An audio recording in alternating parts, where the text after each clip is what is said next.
So first up, we have Yosef Razin. He is a member of the IDA he was a member of the IDA OED test science team. Now he is a member of S3D. But in either case, he's going to be talking to us about developing AI trust and how to measure trust in AI from theory to testing. As Elizabeth said, I'm Yosef Razin. I am completing a PhD at Georgia Tech in robotics, and my dissertation specifically is on this area of how do we better understand, measure, characterize trust and trustworthiness, trust calibration in human-machine interactions.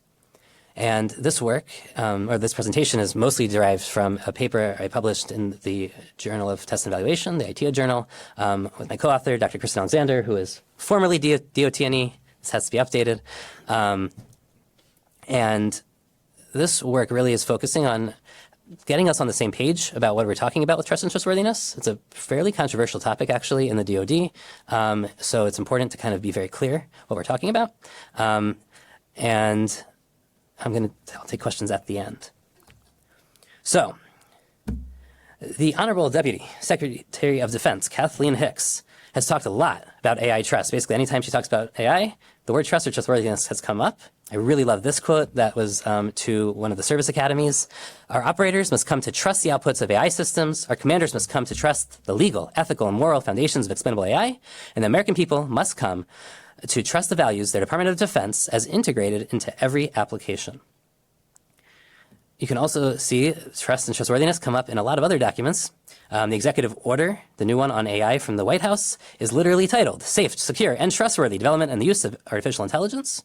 And in the DoD Responsible AI Strategy and Implementation Pathway, which is supposed to be policy, what is the purpose of our AI? Our AI is a journey to trust. So it came up a lot there. So trusted AI. If we really want trusted AI, though, it seems like it's the DoD's goal from all this stuff. It's critical that we really improve the T&E's community understanding of what trust and trustworthiness actually mean. So in this presentation, we're going to go through the following. First, provide some clear and more concrete understandings of some terms. We use trust colloquially every day. It's used in business, in branding, advertising, it's politics, right? It's everywhere. We need to kind of get on board with what we're talking about when we talk about it. Motivate the importance in designing for trust, especially trust calibration. Specify, and then we're going to move to the AI part. Specify T&E of AI challenges that are specific to trust, introduce validated trust measures, and then dispel confusion and myths. And there are quite a few. So starting with providing some clear and concrete terms. This is the one I'm going to go with. There are over 200 definitions of trust in the literature. There are 12 different academic fields that study trust. It is a huge issue. I tried to pick the most bland kind of definition possible and the broadest. It is a cognitive state. I'm not going to tell you what type of cognitive state. It is a cognitive state where a truster is willing to delegate a goal to a trustee. So here we see a handoff, the trust of the truster handing off the goal to the trustee, and the trustee has some amount of trustworthiness. And that goal you can have different amounts of trust depending on the environment and the context of those goals, right? It's not just relationally dependent between trustee and truster, but it's also environmentally situated and context dependent. On top of that, trust always happens in the face of vulnerability. And this is why trust is scary, especially in human-human trust. We're pretty aware of this as individuals. When we think about trust in human-machine systems, it's not that different. We're taking risks in the face of uncertainty, and we have to make decisions. So this is very much like the keynote that Dr. I'm going to get her name on, Pade Cornell gave earlier today. How much risk are you willing to take on? So what do we know about the psychology of trust? So this is some research that I did, came out a lot from meta-analyses of the reliable and validated trust surveys. And we can really see a convergence, which is nice because we've been researching to this 30 years. And we finally are seeing a convergence around what factors are reliable and valid when we measure trust. And they fall basically into these three bins. There's dozens of names for these three bins. I picked some more popular ones. We can debate them. I can tell you other ones. In the paper, we list all of them. So capability-based trust, also called performance or ability or competence. This is the truster's expectation that the trustee possesses the appropriate competence to accomplish the truster's goal. Can they actually get the thing done?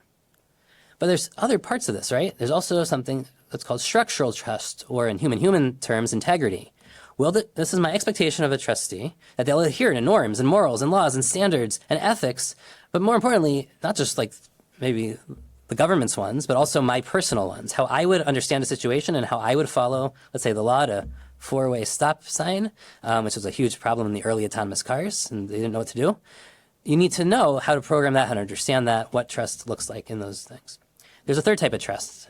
Benevolence is often what it's called. I find that term a little too anthropomorphic, so I prefer affective trust. We can debate this. The trustee's expectation that the trustee supports the trustee's goals, potentially values the trustee's general being above those goals, right? So sometimes this can get a little paternalistic and we can have a whole debate, but generally, if the machine, sees that the person is doing something that's maybe out of bounds, how do they handle that? And also from the other side, if the person sees the machine could violate the law, where do they step in? Now, there's also a very popular term coming out of LLMs and Gen AI. So some of you may have heard of the term alignment.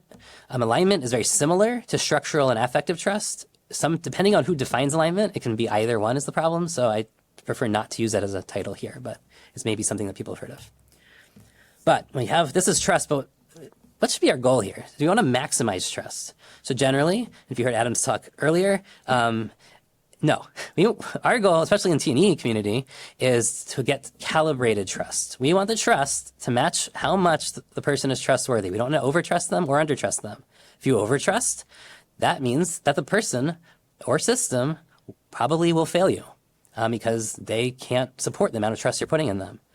On the other hand, you could trust too little, and that's undertrust, and that means that you are not getting as much out of this collaboration as you could, right? You're choosing, let's say doing it yourself, let's say, over trusting someone else or trusting a machine to do it instead. Typically, one might think that overtrust is more dangerous because failures will leave your goals unfulfilled and can harm your future ability to trust. This could be either through like a betrayal for human-human trust, but even for robots, right, we have to think, or machines, we have to think about this, where, okay, I put my trust in this system, and it failed me, and I'm no longer going to trust systems like this again. So now, let's motivate this with a very concrete example. Why we don't just want to get trust or trustworthiness, but we want to get calibration. Because miscalibrated trust can be a major and even fatal threat, and the example I'm going to use is the Patriot missile system. In the Iraq War, the Patriot missile system shot down a Royal Air Force Tornado and the U.S. Navy F-18C. We killed 2 Allied airmen and one of our own U.S. Navy personnel. These are 2 fratricide incidents, very serious. Why did they happen? There's a lot of stuff to talk about here. I'm going to go on a very specific and fast angle on this. The Patriot missile system was initially developed much earlier in the 70s, and it was first deployed in Operation Desert Storm, where it had been used, not so many times, but a small sample size, to take down ballistic missiles. It had a fully manual mode and a semi-autonomous mode. And it worked, the semi-autonomous mode only turned on, I think, a dozen times, but it created a perception of reliability and effectiveness, that this system was really going to come through every single time. Now, no issue with overtrust yet, but then, because it had come through every single time, this system was widely praised and hyped by the Army, by the primary contractor, by the DOD, and this led to a serious misplacement of trust and capabilities. And why am I saying that? Because we knew it wasn't a perfect system. Despite it actually having worked multiple times in the field, there had been known issues, a number of close calls, and warnings that people had actually sent to the DOD saying there were problems with the system, but they were ignored completely because of everyone was saying the system is great, we can ignore all this. So, Patriot really demonstrates the danger of miscalibrated trust, and accounting for it in training, in doctrine, in policy, PR, and interface design are all important. Why is that? Well, the operators in both fratricide incidents actually had sufficient time and ability to look at the tracks, to tell that these were aircraft and not missiles, and halt the engagements. They had actually multiple chances to halt the engagements. This was a semi-autonomous system with human oversight. But they were trained to always trust the system and never question it, even with unusual information coming into their consoles. So this was a failure of training, like direct training, but it was also a failure of culture. And there were a lot of different after-action reports and after-incident reports that came out of this, of course. And there were other contributing factors, too. I want to mention them because they're important for AI. They were shown that there was a low probability event. So a lot of things went wrong at the same time that were not expected to. That's why they had never seen this before, for one of the cases. And the other case was an edge case. An edge case is different from a low probability event. It happens every time, or a lot of times, you get to the operating envelope and get over that edge, or right at the edge. And it's poorly characterized in test. So one of the incidents especially was at an edge case. Okay, so what? This Patriot system hopefully motivates that it's not just about trust, that we have to get the operator's trust, but there's actually trust at a lot of different levels, right? Even from the quote I gave before, there are 3. Operators have to trust AI systems, commanders and explainable AI, the American people and the Department of Defense. And we can also see here in this little cartoon, there's different questions about trust, and you have to actually ensure that you get calibration for each of these different levels. So the operator cares about, will this robot help me defuse the bomb? His commander is thinking more strategically. Is it safe to use this robot with people around? And do these guys know what they're doing is something, if people crowded around, how close should they be to, this diffusion and stuff like that? So how does this happen? So we're going to talk a little bit about mental models. So mental model hopefully is familiar to some people here. It's also sometimes called schemas, depending on what part of psychology you are.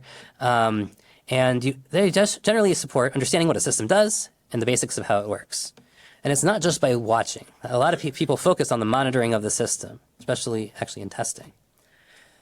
But the mental model really has to support all 3 types of trust, and that means you need to know a lot more about the system. And there's really 2 parts to this. There's general and system and situation-specific antecedents to the mental model. Generally, you might have dispositional faith. You're just a very trusting person, or you play lots of video games, and you're gonna, you're very into technology. You always buy the latest thing. It's very different from, let's say, someone who might have a disposition that's generally anxious or risk adverse. This is especially affected by age and a little bit by gender, depending on the culture too, what country you're in. You have to take these into account when you're doing general antecedents. System-specific ones, though. What is about this system? Does this system and this interaction feel normal? Is this what I'm used to? Does it look like other systems I've worked with before? That helps build the mental model, gives you a prior, if you're thinking about kind of a Bayesian model. There's also emotional response to the system. Some systems are really big, really noisy, very confusing, scary. Some systems are intentionally made to be very cute. And we're going to talk about that in a little bit. There was a very famous robot that was made to do therapy for the elderly that looked like a seal, and people tended to overtrust it because it get all their secrets. And there was a lot of kind of ethical issues that came up. Also, and the big one perhaps with the system is familiarity. This has a lot of different parts. What's the reputation? This came with the Patriot system. So the operators in the Iraq War were hearing about the operators from Desert Storm, and what the Army had said about the system, they had a reputation to be a really good system. Also recommendation, and of course, training. So mental models are powerful, they're necessary, you can't have trust without them, but they're prone to biases. I'm going to go through a couple. There's more on the paper. Perfect automation schema. This is the assumption that went with the Patriot system, that until a system fails, we assume it is perfect. This is not something we have in human-human trust. It's a huge problem in human-machine trust. Tied to that, impersonal impartiality. You have a system that it doesn't seem very human. It seems kind of very robotic. You're going to assume that it's less bias and more fair. This is something that's fairly more recent in the research, and also people don't know about as much. This is a way to manipulate trust. It's kind of important for good and bad. And finally, the Terminator effect. This is the popular bias that comes from watching too many 1980s sci-fi movies. And it is generationally correlated. It is culturally correlated to different countries. Americans tend to have a fairly strong Terminator effect. So it's an important one to keep in mind. Now, something specific, the specific version of that is robot-induced anxiety. Some people, they see the system, and specifically this system in this situation, something about it is causing them anxiety in using the system. They've never used it before. It looks very difficult, complicated. Another type of system-specific bias, anthropomorphism and zoomorphism. So this is what I talk about the seal. Making a system look like more human, act more human, have a human voice, or zoomorphism is like an animal. Finally, and this came up in Patriot, complacency. You really like the system, it's been working well so far, so you stop monitoring, you stop being as careful, and you just kind of go along with what it tells you. This is one of probably the biggest individual threats to human AI trust in the DoD, honestly, and in the industry as well. I mean, this is also one of the best studied. So, biases, what are they? So they arise from heuristic processes. And that means if you want to mitigate a bias, it's always going to be a trade-off, because you use a heuristic because it's faster and it gives you an idea of something. But you could go slower. This is like fast, slow thinking, right? You can go slower and get better quality. So it's always going to be a trade-off of speed and quality. But there's other trade-offs here that these biases speak to. Compliance for complacency. I want people to trust the system that is trustworthy. I don't want them to overtrust it. How do I get that balance? Fairness and accuracy, right? So I can take data away from a system so it doesn't see, let's say, demographic data, but then it has less data to make predictions about individual operators. That's more fair, but it will be less accurate most of the time. There's some new work that's actually trying to mitigate this trade-off, but for most systems, this is still a problem. And then the last two, I'm going to do them at the same time. Higher initial trust versus resilient trust, and anthropomorphic versus impartial. So we already talked about a little bit about anthropomorphic versus impartial, and those directly affect the other part. If you make something more impartial, someone has higher initial trust, but it's more brittle. If it fails, it's harder to recover. If you make something more anthropomorphic, they actually expect it and allow it to make more mistakes. They don't have as high initial trust, so it's harder for them to accept the system in the first place, but if something goes wrong, they're more likely to restore trust in that system later. Okay, now, that was all trust. That applies to AI trust, machine trust, human trust. That's actually across the board pretty relevant stuff. But what about AI-specific challenges? AI is much harder because it has new power, speed, complexity, size. That makes it much more challenging. There's a list of them here. We don't have to go through every one of them. The black box nature of most of the algorithms, lack of access to data for most testers and evaluators, or lack of access to algorithms. Edge cases, which we already talked about with Patriot, but are a much bigger problem in these multi-million parameter spaces, sometimes in these systems. Emergent behavior, right? AI can do things we never expected because of the complexity, and we cannot cover that in operational testing as easily because we don't know where those emergent behaviors will occur. AI systems also are meant to change, right? They're supposed to learn. At the same time, they also exhibit model drift. So these change more than traditional systems. Lack of explainability, lack of AI and HSI SMEs throughout the industry and in the department. And finally, one of the bigger problems that goes with complacency is generally we want AI and autonomy there because they work faster than humans. The reason that the Patriot system had a semi-autonomous mode in the first place was because they were really afraid about the reaction times to responding to serious ballistic missiles. But how can you monitor that as a human if it's working faster than you? That's a really big challenge. So we're going to motivate this with a Tesla example. Despite the risks, generally, the largest AI-specific bias we face, I just told you all the things why we shouldn't trust AI. Generally, people actually overtrust it, which is a real issue. Younger people overtrust it. Americans overtrust it, but not as much as East Asian countries. But it's across the board, it's a huge issue that we trust more than is both rational according to game theory, but even more than is safe, which is the problem with Tesla. Lots of high expectation setting, culture, brand reputation, recommendation, research.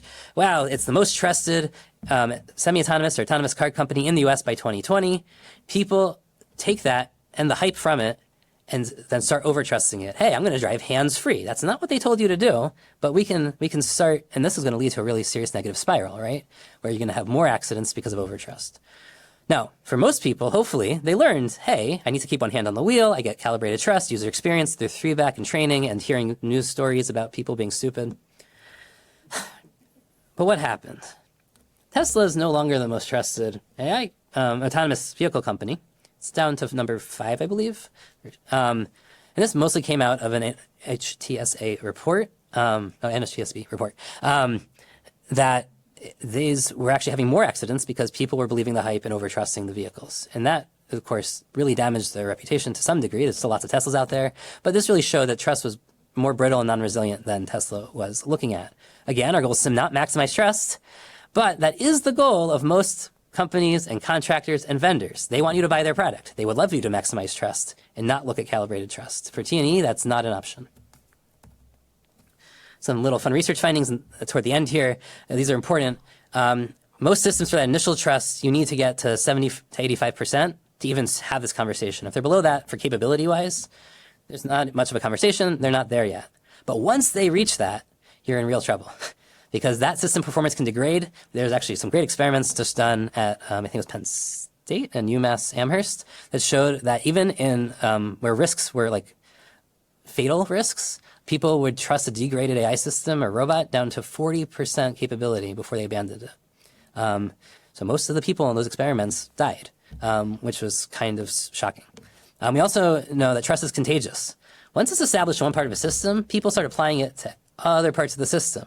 And this can generally cause even more problematic biasing. So how do we deal with this? How do we design systems better? First, we have to figure out what's going on. So that includes instrumenting systems, but you have to do that not just to assess the system behavior, but also the human's behavior and the interaction between the two. There's also a lot of thought to go into training and thoughtful UX design. One of the things that Patriot taught us is that it's not just about that. It's not just about good design. How systems are introduced to users, hyped within an organization, and advertised to the public matters. This all are tied together. It makes it a much bigger and broader problem, certainly than we've been thinking about. So, testing trust in AI systems cannot be one and done or done without their operators. This is super important because this is trust. It's psychological. You need to actually have the representative operators in there building a relationship. We already know that AI, and if we go to other talks today, AI will already require more continuous monitoring and ongoing testing.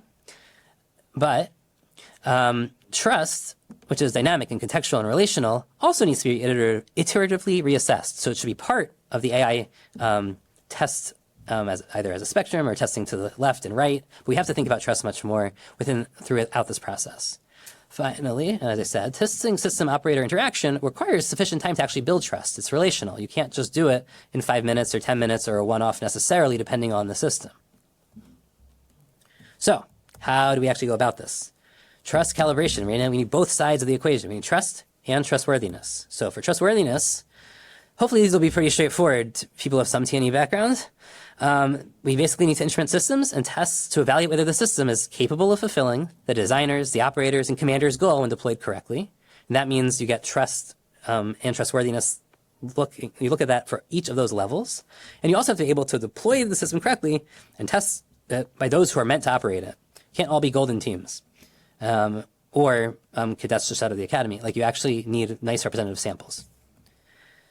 Now, a lot of the same factors for establishing trustworthiness in AI are going to be the same as software, right? Instrumentation, data, documentation, better user-centric design. But AI also adds some new and complicating factors to that. Access to training data can be very complicated. We have a lot more black box models. And of course, programs, especially in the DOD, but also in industry, aren't mostly building the algorithms themselves. You're getting a ChatGPT or Claude or a CV algorithm from another company who's trained this, and maybe you're refining it, but you only have so much knowledge about what's going on under that hood and so much control over that. Okay, the other side of the equation is trust. How do we do this? The best practice to capture trust is a mixed methods approach. So I think of this as 3 legs on a stool, and I'll tell you why. Because for a long time, people just did behavioral measures. Hey, let's see if they're acting as if they trust this system. This is specifically a problem in the DoD because there's a lot of systems you're required to use. And if you're required to use it, doesn't mean you trust it. It doesn't actually mean anything. Sometimes you're made to use a system because of policy or orders, but sometimes you don't have any alternatives and you have to use the system even if you know it's going to fail 70% of the time. So we have to at least combine behavioral measures with something else. So there's 2 other major methods. Survey measures, see if they believe that they trust the thing. What are their expectations that are conscious and aware? And the one that's probably the most neglected, but is beginning to come up, especially from some of the human performance swings and divisions in the services, is physiological measures. See how they react. Does their body react as if they're trusting? And this is a very complicated area. And I'll point you to sources for that, but we're not going to really talk about physiological measures. How do you choose a trust survey? That's kind of the first question I often get asked. There's a lot of stuff out there. It can be very overwhelming. So I'm going to give a couple guideposts. The paper goes into detail on how to do this well. As also IDA's website, testscience.org, I have a whole page there directing you to which trust surveys you might want to look at that are actually decent. So first, survey quality. We know that some surveys are much better or worse than others. Some have been have shown reliability and validity. They've been put through their paces. Others have not. They've been used once for a very small sample size or in a very different environment. They can't generalize to yours. So you can look at survey quality or follow some of the great reviews that have come out on what actual techniques have reliability and validity. Also, survey length is a big thing. Sometimes you want to capture a lot more about trust. You use a longer survey. Sometimes you don't want to interrupt the tasks, so you pick a shorter one. And finally, there's a lot of different questions we can ask. Do we just care about trust? That's a single factor survey. It might have 7 questions, 10 questions, but I just want to know, answer, does this person trust the thing? Or do we care about all those antecedents? What's going into this? The different types of trust? Where is it coming out? And then you might need a longer survey and get multiple factors. So that leads to dispelling some confusion and myths. The first one is I don't know how to find a validated trust survey, and there are too many, and I don't believe this really can be measured, which is something I hear a lot in the DoD. So, there are many trust surveys that exist and have been validated. This is just a little sample of the 3 most recent major reviews. The first 2 cover all 3 measurements, so they're behavioral, surveys, and physiological. They give lots of good options. This is not just saying, okay, these are valid, but like this is how you use it. They have some walkthroughs, toolkits. The final one is my paper, which is only on surveys. We went through 62 surveys. Half of them we thought were reasonably validated to at least start some work with. And there's a lot there on how you actually can use this for yourself, either picking our recommendations or designing your own survey and how you go about that and how to validate it properly. So another big myth. Transparency does not guarantee trust. I hear that transparency guarantees trust all the time. It is not true. It is a necessary component if it's done appropriately, which it rarely is, but it's not a sufficient condition for trust. First, you have to think about what level each stakeholder needs when you talk about transparency. The wrong level of trust or the wrong kind of explanation actually can undermine your trust calibration and spread trust contagion further. Furthermore, good transparency does not support trust. It supports trust calibration. I want the person to understand whether their trust is calibrated. That means to see through the hype, right? That's what transparency should be about, is do they understand the system properly? They have a good mental model of the system. That's trust calibration support. It's not trust. And finally, too much transparency can be a huge problem. We've seen this in human factors over and over again. You can overload the operator. And when you overload the operator, you actually get an inverse effect where they no longer have the time to think about what they're doing, and they're forced to rely on the system even if they don't trust it. So you actually can get really skewed results, behavioral, and you'll see a divergence between the behavioral and the surveys when you end up in that space sometimes. Finally, this is a huge myth. Fair AI does not guarantee trust. I hear this mostly at academic conferences, and it is certainly not true. 1, there are multiple types of fairness, and it has been proven mathematically that they are mutually exclusive. You cannot get all types of fairness in a system ever. Okay? Formally proven. Another problem, we disagree on which forms of fairness should be prioritized. This is the equality, equity, justice debates that happen in our society pretty constantly. And what ends up happening here is that the type of fairness necessary to gain public trust is not necessarily the type of fairness necessary to gain organizational trust, which is not the type of fairness necessary to gain operator trust. You have to make a choice. This is a trade-off choice, and an organization has to decide which types of fairness they can support and which ones they're going to have to prioritize less. And they have to communicate that to everybody so everyone understands those choices and why they were made the way they were. And that's a good way to try to calibrate, say, everyone's trust to one place, even though some people might disagree with your fairness criteria. The paper ends with making some concrete recommendations. Most of these have come up in this talk. If there's one that I didn't support fully here, you can read the paper. Publish a shared HSI glossary. I gave you one definition out of 200 for trust. It is my favorite. It comes from about 5 different ones sort of combined.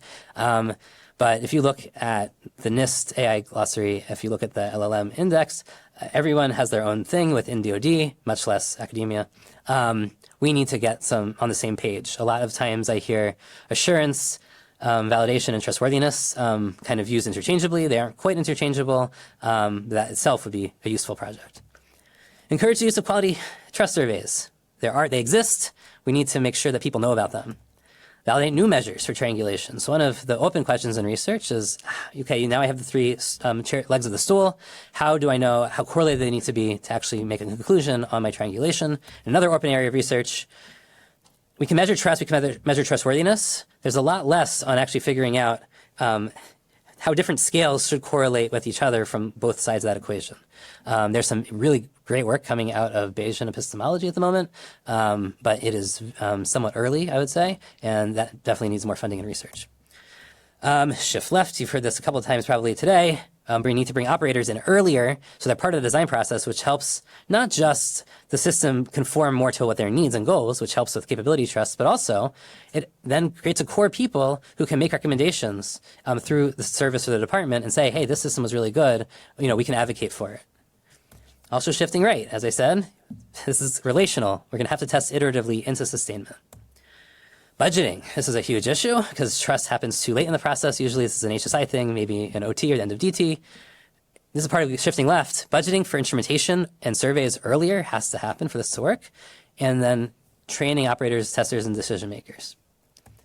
So with that, AI-enabled systems, for them to be trusted, which is the DoD's stated goal, we really have to design them from the start and think about their whole life cycle to be trustworthy and trusted. And that means they can't be fully trusted without their operators being tested within the system. We need to give sufficient time, resources for instrumentation, familiarization, training, end-to-end operational testing, and such assessments have to be ongoing. Trust me.